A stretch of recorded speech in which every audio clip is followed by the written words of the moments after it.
Welcome to another episode from Moses Podcast Network, IPAs, APIs over IPAs. We provide API analytics for API product managers and other API professionals. Joining me today is Phil Nash over at Twilio. He's one of the earliest developer experience professionals at the API First Pioneer, Twilio, which focuses on communication, SMS, and now you're getting into video and a lot of other things. Super happy to have you here, Phil. It's so good to be here. Thank you for the invitation. Great to be here. I got to point out, I'm sort of maybe one of the earliest developer experience professionals, like still at Twilio, but like I joined in 2014 and we've been going since 2008. And some of the earliest hires were on the evangelism team, and I'm just building. I get to build on top of a lot of the work they did in those first 6 years before I even got there. But it's a pleasure to be as part of that and carry on that work, and have done for quite a while now. So. Definitely. And would love to hear a little bit more around that story on, I guess Twilio was what, a couple hundred people when you joined then, and was that journey like, building out the developer evangelism team and up to what, 4,500 people now for Twilio or something? It is something like that. I think we probably just released bigger numbers recently, actually, but we'll stick with 4,500 for now. We just keep buying companies at the moment, and that makes the numbers go up fast. Like it's been an incredible journey, really. When I joined Twilio, I think it was about 300 people in the company when I joined, in 2014, and it was the biggest company that I'd worked at that time, which was a weird thing for me. I'd gone from a company of like an agency that had got never bigger than 50 people into this 300-person company. It felt like a big place to me, and now that it's into the thousands, it's overwhelming at times. But I've always it's been nice for me because I worked initially in the London office, and now I'm down in Australia, and always sort of part of the kind of satellite teams, which has always felt like a bit smaller, a bit more family for me. But it's always nice it's incredible to know that there's this huge sort of machine behind me to do all the work and produce what the products we do. So when I joined, the evangelism team was just in the process of actually splitting into two teams, which was the start of our journey into building what we now call our developer network team, which encompasses all sorts of facets of the developer kind of experience with Twilio and the community experience of Twilio as well. So at that time, we were just kind of considering what became our developer education team, which is a team solely focused on the documentation and platform for the documentation, and building that kind of thing into a practice that they could focus on. I think that's so over the last 7 years, the building Twilio and certainly building the experience of Twilio has been a case of more and more focus of things. And so, like I said, we've gone from that original evangelism team, and then two guys split out from there to do the education team and built out the docs platform. And since then, they've built a game. They've built Twilio Quest, which is have you seen that? I don't think so, but sounds interesting. I want to check it out. Yes, please do. It's coming up to a fancy new release actually sometime soon. But it's a game. It's a full 2D top-down kind of RPG adventure that also teaches you how to code and how to use the Twilio APIs, as well as kind of introductions to other programming languages at the moment. And we're just working on, or it's possible now to actually build your own levels for that as well. So we're hoping to see a lot more stuff coming out of that. And so we built that, and then we have our sort of more community-focused team, which has kind of been in and out of things that used to handle social and things like that, but now is focused on like our forums and champions programs and things like that. Meanwhile, the evangelism team continues to try and go out to where developers are in the world, or where they are online, I guess, more likely in the last sort of 18 months, in order to take the word of Twilio to them, but also kind of bring that experience back. And so, but in the meantime, of course, we've also grown enormous numbers of products. When I started, there was voice, there was SMS, and you could make phone calls from a browser, and mobile devices, mobile apps, sorry, rather than devices. And since then we've added chat and video and all sorts of other additions to that has spread the knowledge quite thin. And then of course bought in other companies. So we bought in Authy and added like two-factor authentication and verification as a thing. Bought in more recently SendGrid and then Segment. And so I'm still catching up on, I have no idea how you use Segment yet, but I'll get there. Getting better at SendGrid though. Email deliverability is not as easy as one might think when you just send emails during the day. So yeah, so there's been a lot of that, but the product, I think the nice thing is that the product and everything at Twilio has always kind of remained developer first, and that allows us to support and help developers along the way, all the way through that from 7 years ago to today. No, it's funny that you mentioned, acquiring all these different companies. We're a SendGrid customer. I think we're a Twilio customer to power some of our alerting features. We're partnered with Segment. So I guess really intertwined with Twilio over there. Seems that way. Yeah, I think that's what we're trying to do is, I guess we noticed that these things fit well together, and I think SendGrid is kind of fairly obvious that it's a communications channel that we didn't have. And getting SendGrid involved was picking the best company out there on the market that was doing it to become part of Twilio. But then Segment might seem a little bit weird, but at the end of the day, behind all of the communications things is actually like customer journeys and customer data that you actually want to expose to the way that you then communicate with people. And so it's I think it's an exciting future for how that all ties together. Yeah. Has that made developer evangelism a challenge? Going from just talking about SMS and how to send a message versus now you got SendGrid, now you have all these different, I guess, ways about thinking about marketing to developers. And is it a common, process or common language that you have, or is it up to each product or each area? That's a good question. I think it's become more difficult in sort of the elevator pitch. Certainly when you used to be able to say you can send and receive text messages, make and receive phone calls, go have at it, it's an API, go to kind of this wide expanse of things that you need longer elevators for that kind of thing. But once you, I think it's difficult to say. Like the expanse of the marketing team and getting the message out for this has been an important part of it as well. On the other hand, like we still are working to integrate some of these purchases. So like Segment for the most part continues to look after itself and continue its own kind of messaging and things out to people. So that's been easier for now. I think it'll be interesting to look to Signal, which is our conference in October, for how that messaging kind of comes together, because that's everything Twilio under one roof at that point, and we'll see some interesting things there. I think nothing I can give away right now, as far as I'm aware. And I would love to hear just more around how do you structure, developer relations? We got so many different roles these days: developer advocate, developer experience, developer relations itself. How is that structured at Twilio, and what have you seen work well in terms of responsibilities?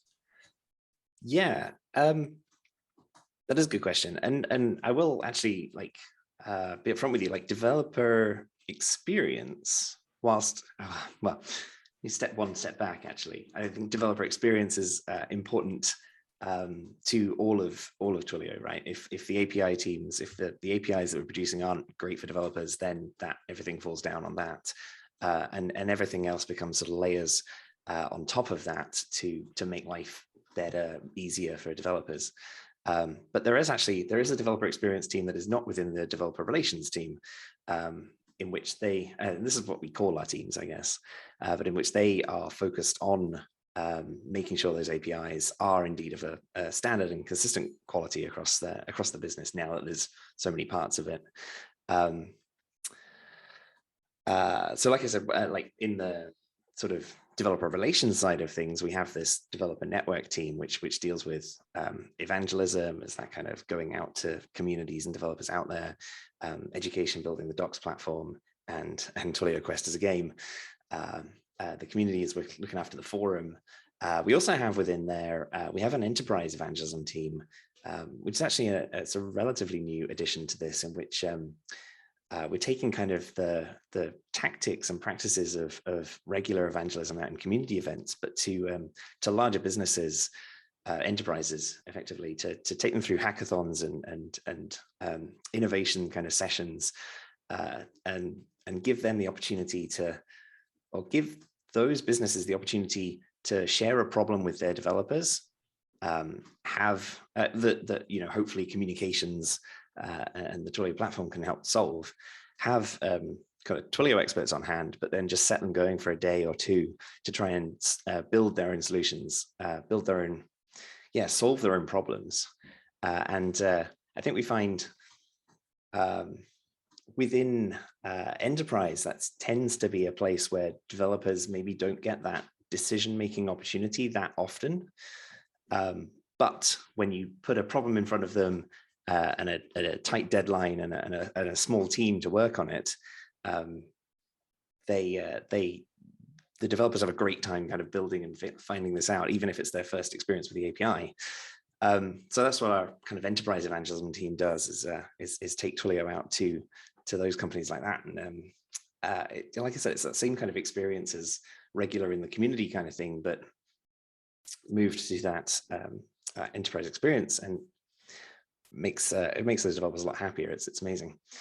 What else do we have? Then look at the startups team as well. That's fostering those newer and smaller companies that, where everybody in the company could be a developer, or is at least a builder, is somebody who's wanting to produce something in the world, and the support and a little bit of funding, some credits go into the Twilio Startups program, kind of helps them get off the ground, and that's great. So there's so many parts of this, and I've been talking about and working on the Twilio CLI, for example, and that itself as a project came out of the developer education team. So the team working on the docs were just like, we think we should have this as well. But that is now, I think that is been taken over by a developer experience team, actually, which is good. Because it's funny that some of these projects just came out of like people wanting them to exist in the world, and then turning that into something that we can call GA, generally available, is a different matter. It's not just a version 1 on an NPM module, sadly, when you want people to deal with it. So yeah, there are those developer experience things there, and a developer interfaces team as well, which works on all the helper libraries and other kind of stuff like that. I mean, the helper libraries themselves are written by a program that looks at our specs, but so the developer interfaces team deals with the bits around the edge of that, and as well as the program outputting it as well. This is kind of, I think, before like Open API spec library generators existed, and we sat down and wrote our own against our own specifications. So that's got its interesting things to deal with as well. It's a big Python program that writes out all our libraries. So it can be a pain if you want to change the JavaScript library and you have to change to Python writing JavaScript in order to fix it. But for the most part, it doesn't need that much fixing anymore. It just generates stuff, and that's nice. So yeah, there's lots of teams. There's lots of things going on that kind of specifically focus on this experience side of things. But that structure is ever growing as we find other places to focus in on, and yeah. So what motivated creating that CLI, and how do you measure the experience of it? I mean, it's not like a web app where you can just install, Amplitude or something in it. That's true. So yeah, like I said, the CLI itself came out of a desire of the developer education team to build. I think one, as developers, we don't necessarily like to get away from the keyboard that often, and so giving people an option to interact with their Twilio accounts that isn't just through the UI and the console was one of the plans there, but also the idea that maybe you can use this CLI as part of like a build process or build pipeline as well. Those are the kind of two things that they wanted to solve for. They built that, and some of the early ways they got feedback on it was actually was at our Signal conference back in, let's say 2018 perhaps, where we would take people off and have kind of proper user experience testing sessions with them, like sit them in front of a keyboard with the CLI and say, with the early version of the CLI, and say, just go, like try and achieve this with it, and how did you get on with that? So that was really good for early learning on that. But then how you measure like a CLI usage after that, it's kind of hard. You're right, you can't just whack analytics in it, although I think we are working more on that. I mean, so a rough thing is, and the CLI is published as both an NPM module and a package on Homebrew right now. So we are trying to, I think, add more packaging options to that, so you don't have to have installed Node in order to run it on most systems. But we're getting to that. But like, you know, the NPM installs is a blunt kind of tool to say, are people using it? Are people getting involved in this? Following that, we are working on ways to work out if people are using it. So we've had to rearrange our user agent strings for our helper libraries so that they all kind of report a little bit more on kind of where they're being used, which I think we think is going to be really useful, because ultimately, like, the CLI is using the Node package, but not all calls from the Node package is obviously from the CLI. There's plenty of people who've installed the Twilio Node package elsewhere.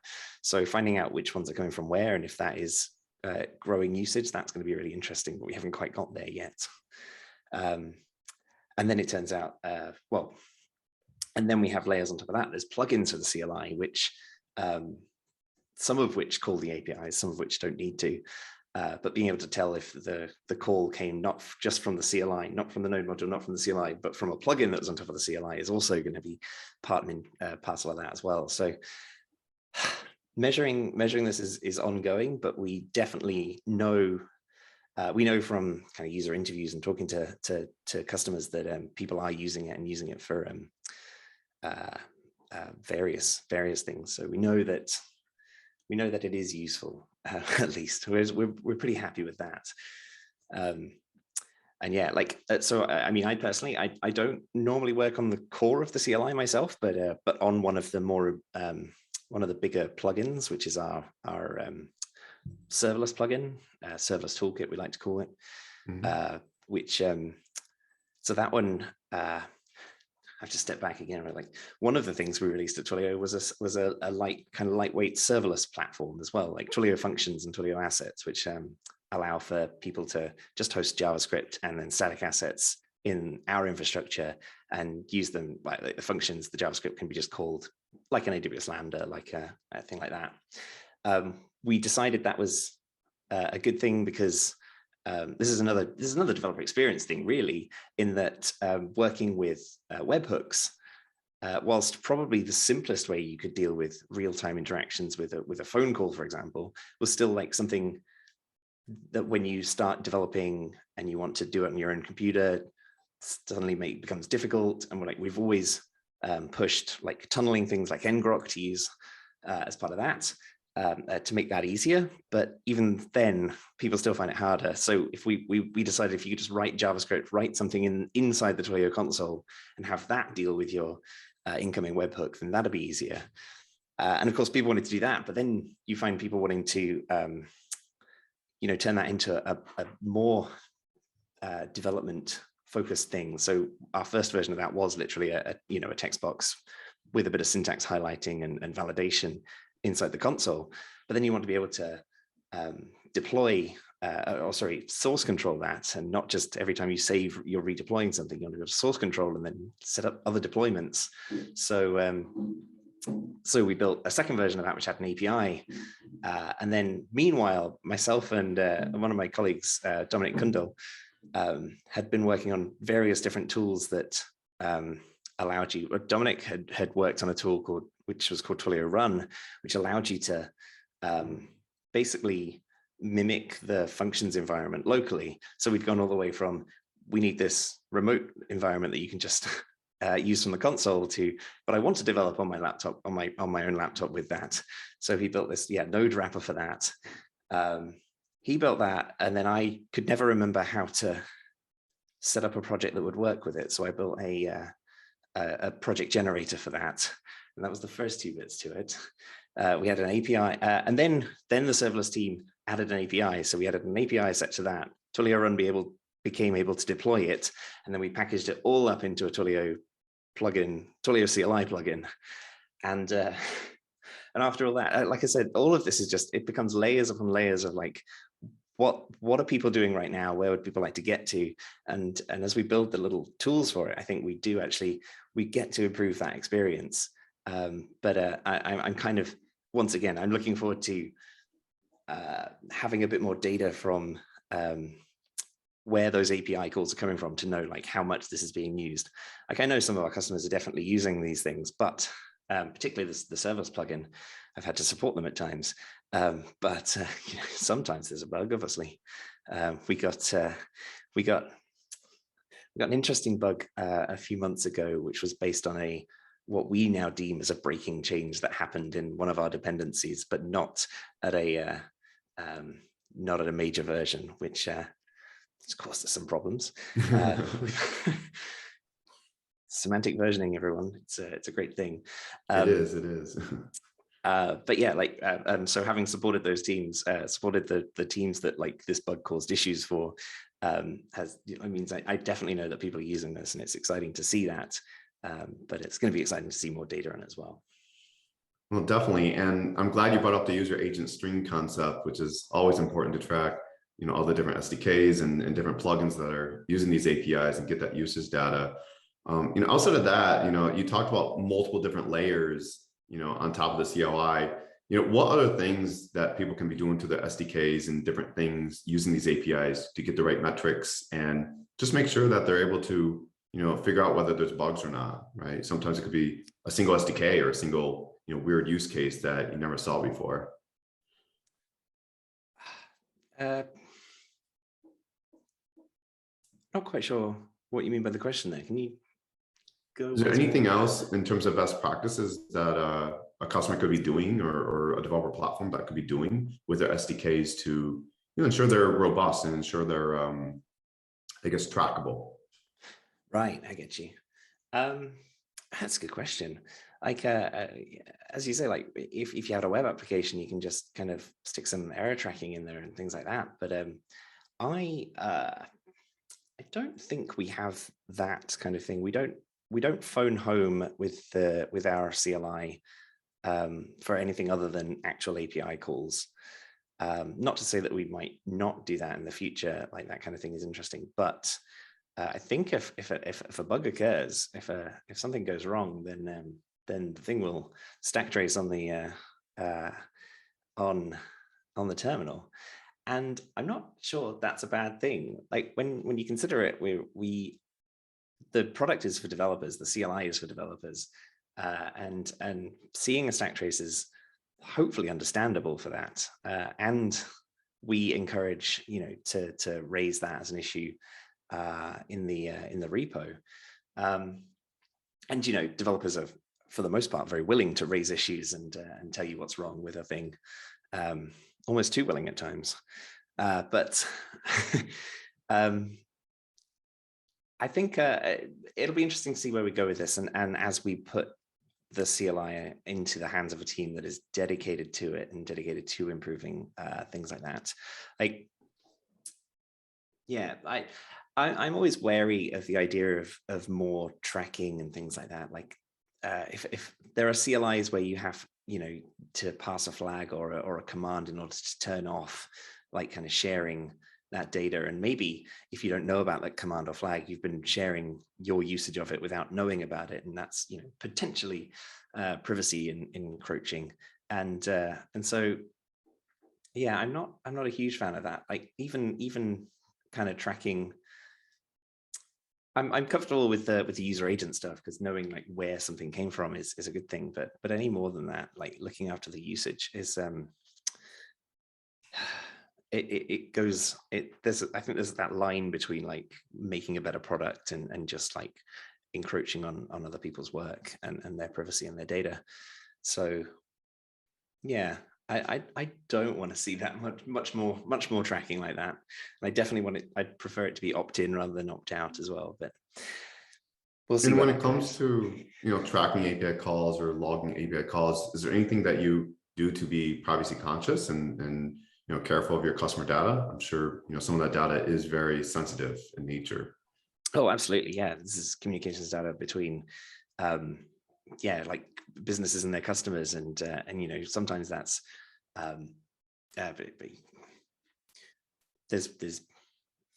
we have recommendations on, what data should and shouldn't be sent over the various channels. Of course, don't text in your credit card number ever. It's not a good idea. Yeah, we do have like strong protections on actually how that data is kept and looked after within Twilio. Many parts of the business are HIPAA compliant now, and there's a lot of work to deal with GDPR compliance back when that was a huge lift for the company at the time. I think one of the important things here is actually that we are as open about that and about how we look after that data as we possibly can, to the point that it is within the doc. I think it's part of our API definitions, and then that gets generated into our documentation to say which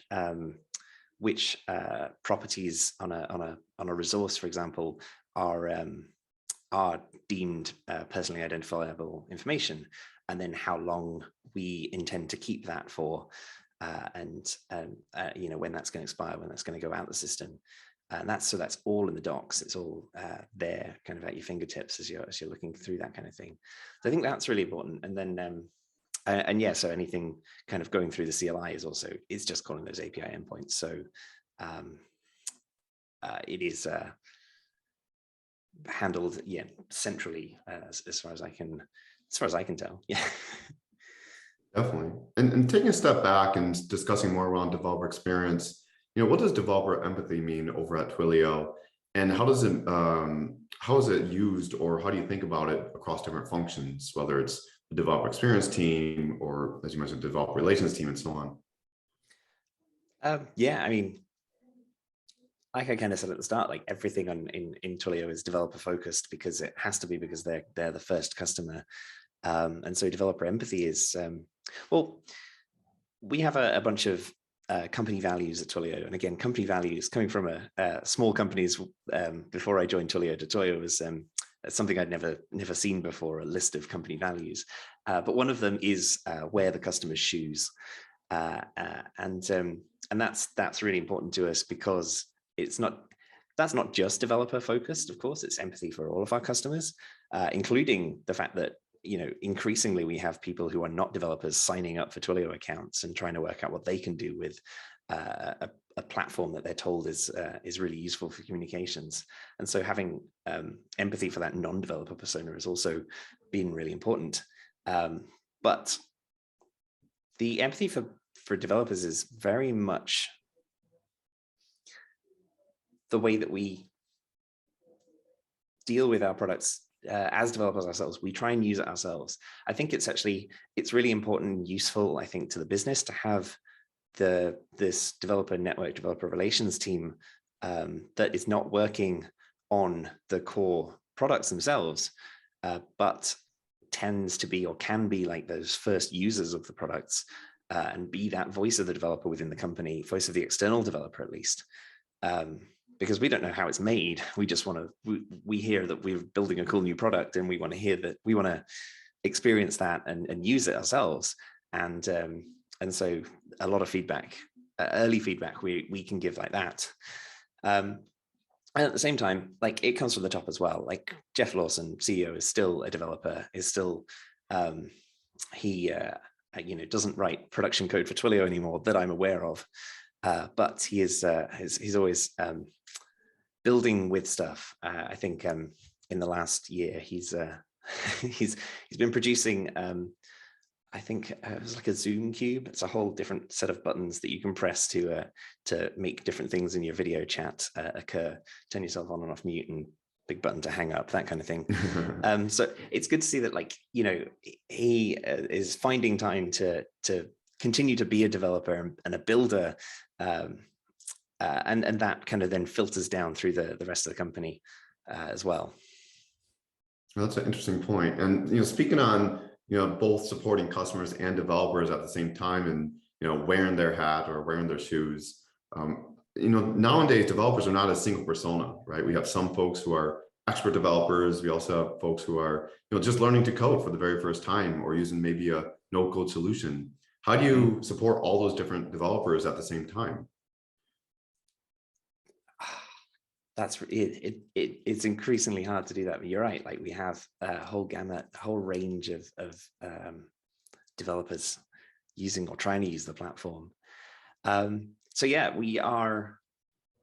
I think we actually are trying to support that from the ground up. I mentioned Twilio Quest earlier, and a lot of the Twilio Quest team are doing work to kind of get add more kind of early stage how to develop content. I believe there's a lesson coming out on like working with APIs, like not specifically the Twilio API, but like what is an API and how to work with one, as a new lesson for the game. And we're trying to get Twilio Quest into universities starting in the US to try and help out and teach people who are new to programming and need to get on board with that, because it's such a useful skill for almost any role these days. So we're working from there. We also have done a lot of work in the last couple of years to produce kind of example or usable applications that people can build and install into their Twilio accounts without having to know what the code is, although there is sort of code behind it. This is what we call the Twilio Code Exchange. Well, the code exchange itself is kind of example projects, and then there are quick deploy apps within that, which is like you hit a button, fill in a couple of details, and you now have a functional Twilio application that you can go and use. We've released a couple recently that have been around kind of notifications and information for like vaccine hesitancy kind of stuff. As you know, Twilio has a bit of a plan to try and help as many people get vaccinated as possible during this pandemic. And so like we have examples for that, but like we have, you know, simple ones for like a one-click, just get a voicemail kind of thing going as well. So those kind of one-click and instant applications, quick deploy applications, they're there for, I think, what we're calling sort of citizen developers, people who aren't necessarily professional developers, but want to achieve something. But the code is there behind it as well. And so if you do deploy it and you want to change it, you can get a developer involved and update that. And then, right, you mentioned low code tools, and we've had, I can't remember when it came out, but Twilio Studio has been that kind of, low code, I say. Like, in order to do a few things, there's a couple of widgets within the drag and drop interface that can either call a Twilio function or send off an HTTP request. But really, like that being able to build an entire communications flow in drag and drop has been enormously good for unlocking product managers and other things on customer side to achieve a lot of the, not even just the basics, but a lot of the communication flow before having to get a developer involved. And that is really useful because, you know, as developers, we don't want to be doing the same thing over and over again. So just being able to build the interesting parts of those systems, I think has been really good too. But yeah, like we're also fully happy to support you know, expert developers, and you know, they're the ones that want the API references, they want the libraries, and they want to be left to go about it as well, and that's exciting.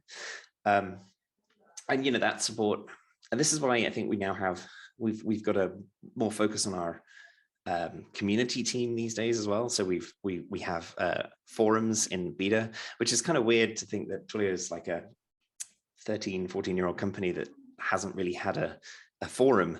for the community, at least a first party one for all that time. I think we kind of have and haven't at different times, but we've got a renewed focus on that so that people can indeed come together, help each other, but also get a bit of help from people at Twilio.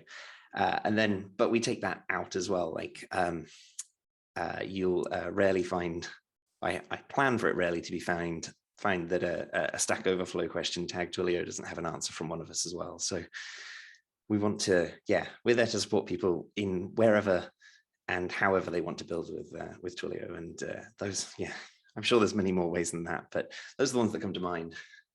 Definitely. And I love the one-click, install or those type of, installation processes. The example of, batteries included, but optional. You can modify as needed, but just get started as quick as possible. You mentioned COVID and how you've been thinking about that. I'm just curious, how has, DevRel changed since COVID hit, especially with, events no longer, happening in person, and has it been accelerant? Has it been beneficial in a way in terms of reaching developers? Yes and no. The difference for me certainly has been I've been right here for a lot more of my time rather than out and seeing people in person. And I'm definitely, I'm definitely missing that kind of in person, talking to people and getting people excited about things. But on the other hand, I think it actually has led to reaching a whole bunch of different people in different places as well. That the way that events and meetups and other kind of those communities have kind of gone online has led to, people from all over being able to take part in them, not just people who could who live in the right place or can afford to get there at the right time. I think that has democratized things a lot. For developer relations, it makes it a little bit more difficult. I think I'm yet to see an online event that has the same sponsor experience as an in-person event, and that's, I think that's understandable. When if you have a bunch of talks and a gap in the middle, but people are at home watching it, they're going to go make a cup of tea or coffee in that break. They're not going to go hang out at the virtual booths, and that's fine. We have to work on better ways to engage with people, and I think we still are. But that's an ongoing thing to work on within events as well. That's a really good point. Just around the events and the fact that it's hard to network, right? And going to a conference or something, one of the easiest ways to meet new people is by going hanging around the booths and the happy hours and all the other activities going on, the hackathons and such. Exactly. I do all my best work at the after party. Funny enough, right? Cool. So my last question is just around the future of APIs and DevRel. What do you see next, and where do you see APIs going? That's tough. I think there's a bunch of, within the bigger API companies, there's a lot of consolidation right now. And obviously I'm saying that from the point of view of Twilio, where we buy in the occasional other API company. But there's a bit more of that going around. But I feel like more recently there's been a bunch of more, let's say, fundamental tools being, we're going back to basics, things like databases and other connectivity, things like that, are new and exciting, which is sort of a surprise to me. But I guess there's new and better fundamental technology that's driving this.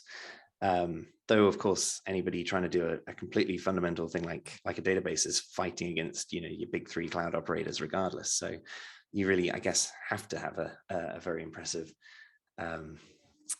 reason to exist. And so I'm excited to. I haven't managed to play with many of them myself, but excited to do so at some point.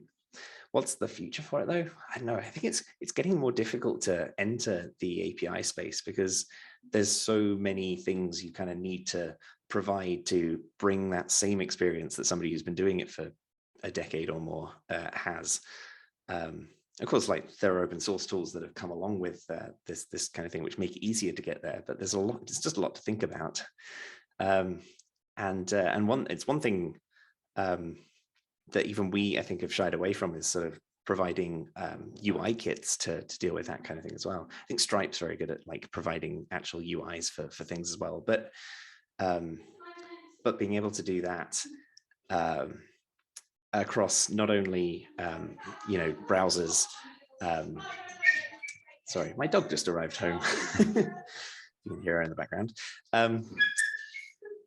Being able to provide UIs across not just browsers and JavaScript front ends and the kind of frameworks that are there, but then the native native applications, and then their frameworks, and then their cross-platform frameworks. Your Flutter and React Native, that kind of thing. There's a lot to maybe produce when you come out with this. So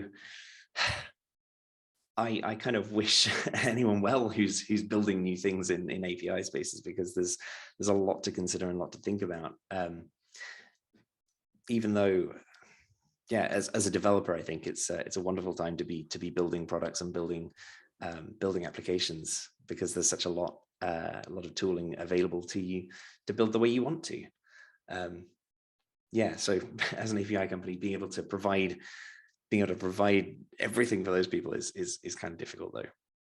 Indeed, there is a lot of tooling out there, and a lot of new API first or developer first companies coming about, and but it requires a very critical skill set, right? So, well, thank you very much, Phil, for joining us today on our podcast, and looking forward to see what's next over at Twilio and over at Signal. Thank you very much. You have a good one.